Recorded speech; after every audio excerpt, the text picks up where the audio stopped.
আরেকটা বিষয় দল চলে যাওয়ার যদি বলি, যে সঠিক যে যোগ্য ব্যক্তিত্বদের না যোগ্য জায়গায় তাদের রাখা হয়নি। ওই এজেন্সি আর প্যাকেট, এখানেও রসদ বলবো, তাদেরকে প্যাকেট দিয়ে একেবারে সম্পূর্ণ অযোগ্য ব্যক্তি, যে একটা বুথ চালাতে পারে না, তাকে হয়তো ব্লকের দায়িত্বে, তাকে হয়তো জেলার কোনো ব্যাপারের দায়িত্বে, ছাগল দিয়ে হাল চাষ করা আমরা যাকে বলি না, বাদরের হাতে খোন্তা বা বাদরের গলায় মুক্তোর মালা, সেই কথাগুলো একদম প্রযোজ্য সঠিকভাবে এখানে। আমার মনে হয় শুধু এই জেলা নয়, প্রত্যেকটা জেলার ক্ষেত্রে তাই হয়েছে। যোগ্য ব্যক্তিদের শুধু পুরনো হলেই যে যোগ্য হয় তা কিন্তু আমি বারে বারে বলছি, তা কিন্তু না, নতুনও হতে পারে।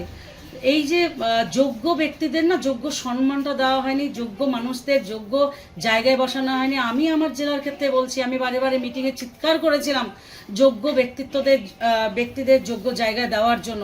না, সেখানে একদম সিন্ডিকেট রাজ তুলে দেওয়া হয়েছিল প্রত্যেকটা ব্লকে, প্রত্যেকটা অঞ্চলে, প্রত্যেকটা ওয়ার্ডে।